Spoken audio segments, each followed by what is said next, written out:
There's a ton of noise out there. So how do you get decision makers to pay attention to your brand? Start a podcast and invite your ideal clients to be guests on your show. Learn more at sweetfishmedia.com.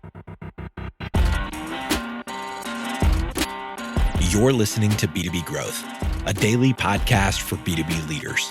We've interviewed names you've probably heard before, like Gary Vaynerchuk and Simon Sinek, but you've probably never heard from the majority of our guests. That's because the bulk of our interviews aren't with professional speakers and authors. Most of our guests are in the trenches leading sales and marketing teams. They're implementing strategy. They're experimenting with tactics. They're building the fastest growing B2B companies in the world.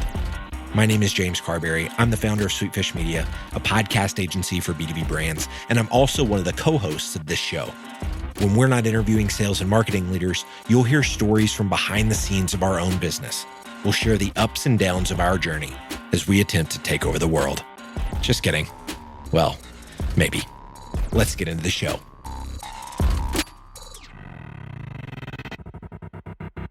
Hello, I'm Todd Hockenberry from Top Line Results, bringing you another installment of the B2B Growth Series on manufacturing. Again, thank you to the folks at Sweetfish Media. It's an honor to be here. I'm thrilled to talk to your audience about manufacturing and industrial issues.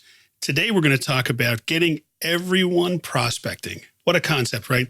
Everybody in your company has a role and an opportunity to help you prospect.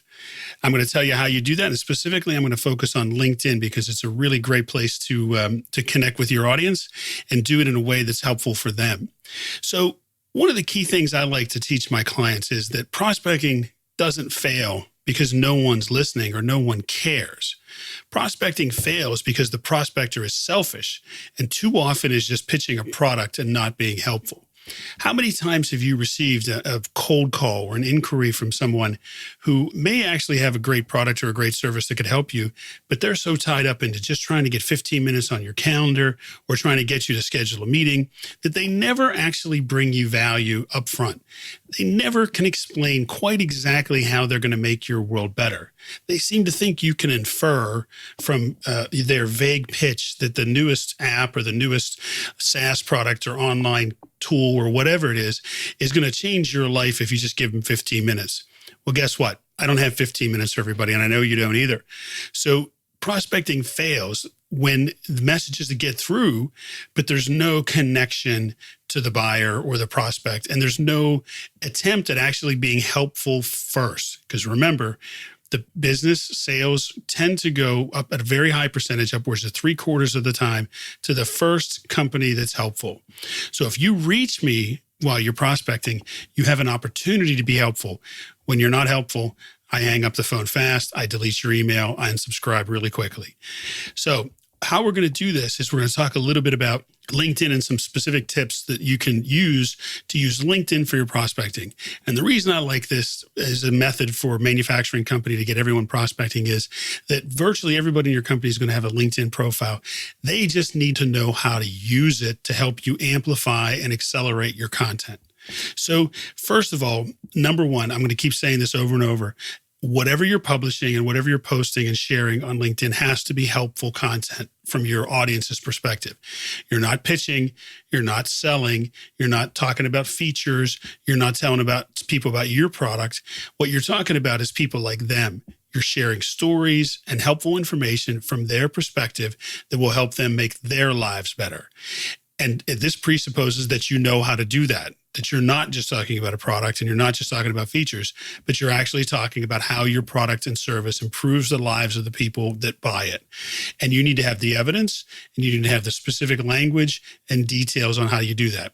When you do that, now you can start to share it. And by having your whole team involved, you can accelerate it. So what you want to do first is, if you're looking at LinkedIn, you want to make sure everybody's profiles are up to date. You cannot have that blue image with the little star liney thing in the background as the default image. Get rid of that. Get your designer, your graphics person. If you don't have one, go online and find somebody that's cheap and get a company graphic that includes your logo. I would drop my phone number in there so it's easy to find for everybody, probably your website URL as well. Nice, easy, consistent background that everybody can use in your company. They're going to put their photo in there in the little circle, the inset. So everybody's going to need to get a good photo. You don't need a professional photographer, though it's not a bad idea. You can take a good quality photo with an iPhone or a Samsung phone or something like that. Just make sure it's well lit and it's a good headshot. It's not, somebody out on the golf course or something like that. Make sure it's a good looking professional headshot for everybody on your team. Then you want to have a really tight job description. And a friend of mine, Wayne Breitbarth, wrote a book called The Power Formula for LinkedIn, and he's sold hundreds of thousands of books. He's a well-known guy. So he taught me this tip on LinkedIn.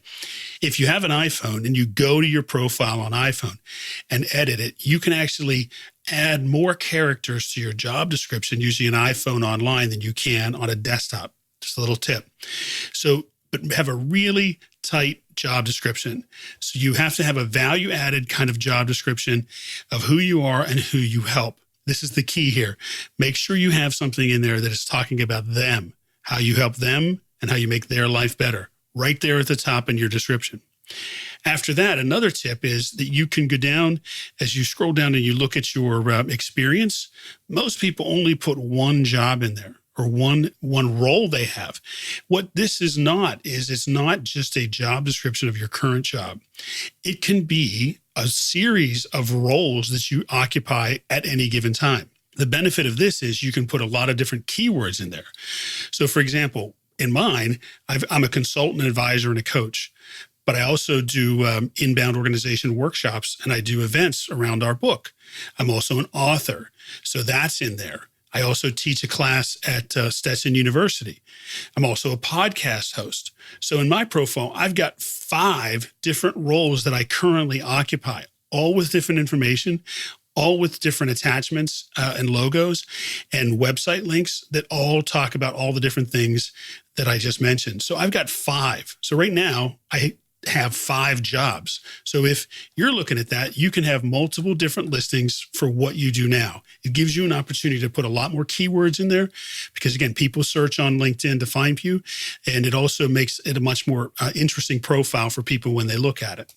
So once you've got your profile built out in a professional, high-quality way, and again, everybody in your team should be doing this, then what you want to do is you want to connect with your peers, right? So first of all, you're going to connect with each other, everybody on the team, and then start to connect with everybody that you know. Because the bigger the network throughout your company is, the bigger the reach you're going to have as you start to promote content. So connect with all of your suppliers, your vendors, certainly your customers. I make it a habit of virtually every time I meet somebody new, I just go in and connect with them.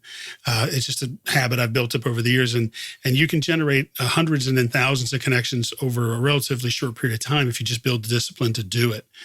And make sure when you send a connection request that you don't just hit the default, I'd like to connect with you on LinkedIn message. Make sure you go in there in that note and put at least one sentence of something that's personal so that you show that you care about them enough just to give them a little personal message. You'll get a much higher response rate and acceptance rate if you do that. Once you've got your team connected with your peers and your ecosystem and your audience, now what you want to do is you can start to look for your prospects. You can do that. That's typically more of a sales function or a marketing function. But where you can really drive the interest here is you can start to create content and share it. So when you create a blog post or an article, or if you have a case study or a very interesting story, if one person from your company starts it, you can then start to tag and use hashtags and comments to start to reach out to other people. So for example, a salesperson might post an article and then tag, which means you put the @ symbol and then you start typing the person's name and it'll pull up their profile. And then when you find it, you click it and it's now a highlighted link in the article to that person's profile. But most importantly, what happens is you give them a little dopamine hit because their little red number on notifications when they go into LinkedIn pops up and says, boop, you've got a notification. Somebody's tagged you in a post. So this is how you can tag people that are either influencers or people that are connections or people that you want to engage with your content. So you actually put those tags, those @ then the name of the person, or you can put @ the name of the company in the post itself or in a comment. You can always also use hashtags. So for example, if you're in, say, the hydraulic pumps industry, you can use # hydraulic pumps, and then people that are searching for that content under that hashtag will find your article. You also want to then share it and get people to like it. So if one person in your group sends it out and they notify or send an email out, for example, to tell everybody on the team that this has just gone out, go to their LinkedIn. What those people should do is they should like it and they should comment on it. Those are the two most important things you can do, because now what you're going to do is you're going to get the one post in this, whoever published it first in their sequence or their timeline, you're going to get a lot more activity there, because the more comments and likes there are, the more LinkedIn's algorithm says this must be interesting content. You can share it on yours, but if everybody shares it on their timeline, then it kind of diffuses it a little bit, because there's no one post getting a lot of attention. So again, use LinkedIn, build your profiles, understand how to share content. It's very easy, and then start to practice and do it and see what drives engagement, what gets comments from people in the industry, other influencers, prospects, customers. Just try to be present, share this information, and what will happen is you'll build your connections individually, but you'll build your reach as a company to a much greater extent, and you'll be able to start prospecting, because you'll be attracting people to you on LinkedIn with very helpful content that they'll see that there's something interesting going on here. And we all know what happens when there's something interesting going on. We go look, we dig further, we want to know why. So build an attractive prospecting habit with your team, and you'll see a lot of success using LinkedIn. I'm Todd Hockenberry. This is the Manufacturing Series on the B2B Growth Show. Thanks for listening. We totally get it. We publish a ton of content on this podcast, and it can be a lot to keep up with. That's why we've started the B2B Growth Big Three, a no-fluff email that boils down our 3 biggest takeaways from an entire week of episodes. Sign up today at sweetfishmedia.com/big3. That's sweetfishmedia.com/big3.